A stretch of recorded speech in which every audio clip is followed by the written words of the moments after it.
The world is a changing place. It's changing out there massively. What am I talking about? The world is a changing place. What do you think to the world out there right now? What's happening globally, not just here in the UK, globally? What are they trying to get rid of? I'm talking about they're trying to get rid of this stuff here. This stuff here. Money, right? Now, the feeling of money, we're going to talk about that in a second. They're replacing this with this contactless. And you can buy something, you can go up to something and tap your card and spend money. What's the reason behind them? The government or whoever it is, the people that control the government, what's their intention behind having no cash? Why? Why do they not want your cash? I remember the 2007 recession, 2008 recession. The UK banks were only guaranteeing you, I think it's £80,000 of your money. So if you had £500,000 there, £1 million in cash there, the banks were going bust. Now, how does a bank go bust? The people that loan out your and my money, we put our money into the bank. Okay, here you go. There's about a couple of grand here. This goes into the bank. I deposit that into the bank. What does the bank do with it? Someone over there, John wants a loan for his car, or somebody wants a mortgage. So they lend out our money. And it's like, here's the thing. They don't even give you the money. You don't go to the bank really and get a loan will actually give you physical money. That money that goes into your account is digital. There is no value to that money, right? It's not like you're actually going to see that money. That money, that digital money goes elsewhere, pays the mortgage, and guess what? You get paid your wage, your salary, your income, whatever, and you start paying the bank back, right? You start paying the mortgage. So you're paying more than what you're borrowing. And so what do they do with that money? They loan it out even more times, right? Multiple times. How many times do they give a tenner? I was talking to somebody yesterday. Imagine if everybody in one town went to one bank. I've got a couple of different bank accounts that I have, right? You go to one bank and everybody turns up the same day and said, you know what? I want 1,500 quid out. I want my 5,000 out. I want 5,000 out. Do you reckon there would be enough money in this bank safe, in their deposit box, to give everybody money? Probably not. In fact, I got pissed off the other day. I'm having loads of work done at my house, right? I'm buying stuff, going different places. So I went to the bank and I asked for 10,000 cash out of my own freaking account. The lady behind the cash desk, not her fault, not blaming her, lovely lady. She asked me, well, we need to see proof of why you want the money. I'm like, what the fuck? Well, why do you need to know? It's my money. What's it got to do with you? What I'm going to spend on money on? I could have said I'm going to go buy some fucking right? I'm going to go have a party. I'm like, what concern is it of yours what I'm going to do with the money? We need evidence. That's what I'm using it to live off. It's my money. So you can't even have your own freaking money out because they want to control you. They want to be nosy. They want to know everything that you're doing with your business, with your money. It's control, mass control. So going back then, they only guaranteed you £80,000 of your money back if they went bust. Then the government stepped in.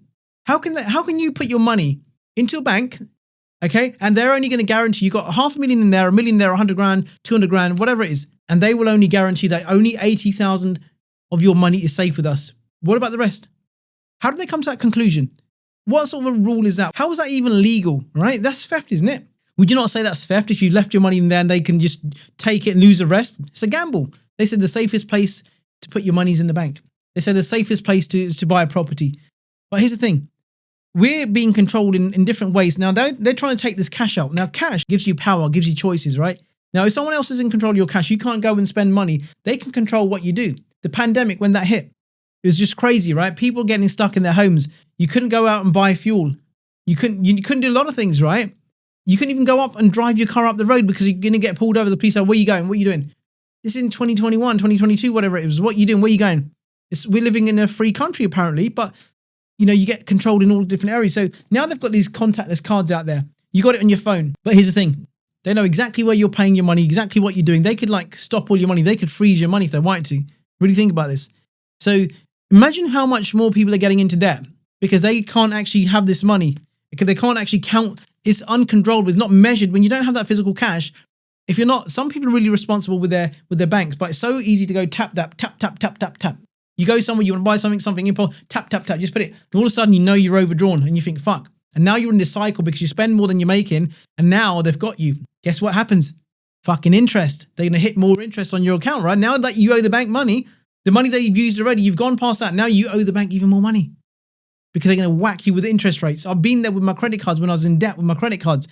I always say to people, cash is such a good feeling. When you're feeling cash, that's when you actually feel wealth. The energy in money, because money is energy, right? You've heard that phrase.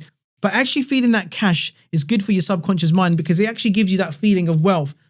Look at when you have some cash in your hand and you're feeling that cash versus when you hold a card. Can you connect to the wealth of a card? It's not quite the same, right? Was it just me? I'm feeling my card. I'm not feeling anything. I was just an empty feeling, right? Like an empty orgasm. Nothing's happening. But the moment I touch this cash, I'm feeling it. It makes me feel wealthy. Like now that it's got some value, I'm counting it. I smell it. When my kids were born, I remember hitting my first 9K day. And I remember I was having money showers with my kids. I was throwing the money up in the air, right? I was throwing it up in the air, letting them like appreciate it, letting them feel it. Bob Proctor used to always say, always carry some cash in you because it's good for you. Right? So I'd always encourage people, just like, even if you're not going to have $1,000, not having $1,000, at least carry $100 of cash in your pocket at all times. So you can feel it, you can smell it, you can even taste it.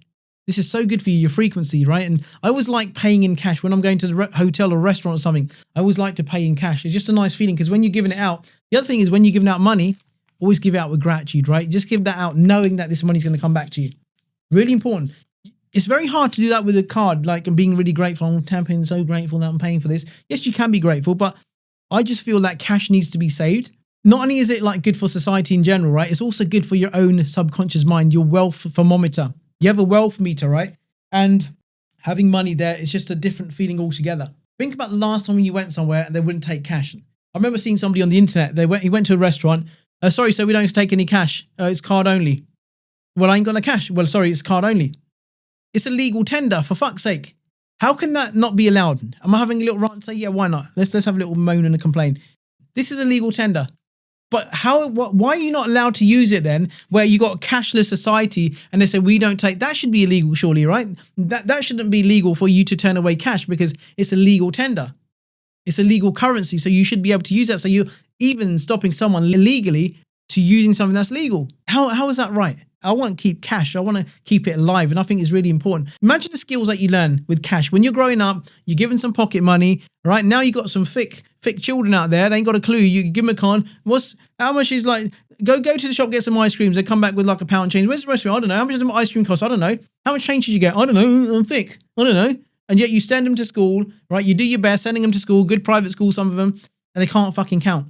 Not only that, young adults, teenagers, they just don't have the value around money. They don't understand like what you get back. I remember like when I was a young kid, I'd go to the market, right? You go to shops and stuff. You go to markets. You go to all sorts of different places. They had no cash tills, right? You gave them that. You bought numerous different things. They'd add it all up into their minds and they say, right, this is this much, sir. And they give you the exact amount of change. Imagine that right now today. If you had someone that was working in a retail store, for example, and a customer comes in and buys 20, 30 different products. Now, do you think that young person is going to be able to add up in their head? If you look at the older generation, right, they're so good at math. They're so good because they calculate things and you ask them like, well, are you a fucking genius? No, because they were taught that how to count with real money. Because listen, your skills of counting are going to go out the window as well. You're not going to be able to count. You said, well, I'll do maths at school, but still. You're going to lose some valuable skills there. And you need, especially in business, you want to understand how money really works. Getting the energy of money. I say to lots of my clients, if they're ever struggling with money when they first come to me, I always tell them to like have a feeling of money, feel that wealth, gives you a different feeling. That vibration, right? That feeling, you attach yourself to it. Money is energy, right? This transfers energy. Like this is a £50 buck, right? In the UK is the highest note that we have. This has the different energy to $5. This has different energy to $10, right? So even money has different levels of energy. And so when you want to attract more money, you need to get into the frequency of that money. So if you want to be earning $10,000 a month, you've got to get into the feeling of what it would be like to earning $10,000 a month, right? What would that feeling be like, right? We hear that money's energy. That's all there is to it. You got to feel like you're wealthy. You got to feel, if you want to get to 100,000, you got to feel like you're earning 100,000. Well, how can you really just feel it when you never felt money before? But, because you want to put some attachment to the feeling, right? Yes, you can do it with the card, with your imaginations, but it's a lot harder. Just touching that money loan puts you in a different frequency. Think about how good it feels like when somebody actually gives you cash in your birthday card versus a gift voucher. Cash. Wow. You can use it anywhere, right? Gift vouchers only valid in certain stores. So let's keep the cash going. Let's keep it going. I'd love for you to share this podcast with people who want to keep the cash, right? So I want to keep cash forever and ever. Not hoard it, but when you're spending it out, I'll give it out with energy. When you're paying somebody some money, give it out knowing that it's going to come back to you. Always give out good vibes. Another little tip about spending money. When you go to get some fuel for your car, when you're paying with cash, say thank you to that cash, to that money for coming to you, to, like getting in your presence, blessing you with its presence, right? Because money's a blessing as well, right? So many people are so caught up with like money's the root of all evil and all that kind of stuff. But Money buys you things, right? Without money, what can you do? Why do you go to work? If money's the root of all evil, why do you pay your bills? Why do you actually want more money? Why do you like complain when somebody doesn't pay you their money back? If money's the root of all evil, why do you complain? It's not, right? Money's the root of all good, in my opinion, because you can do so much good with it. If you're going to be a bad person, you're going to do bad stuff with your money. Well, the money is the root of all good, right? How about you change that belief? Well, getting a dry throat. Let's drink some tea. Tastes like piss. That's not that alone what piss tastes like, but it's not really nice. So going back to the question, right? Using that money, paying somebody with that money. When you go to the restaurant, when you leave that tip, let it go with good feelings. So I'm so grateful that you came into my existence, into my life, and now I'm going to allow you to go on your journey and circulate wherever you go. Make sure you spread abundance. Anyone that touches or receives you, I want you to multiply their income. I always do this in my mind, right? Sometimes I verbally say it out loud when I'm about to pay something, not to someone, but I always say, now, thank you for coming to me, money. Right?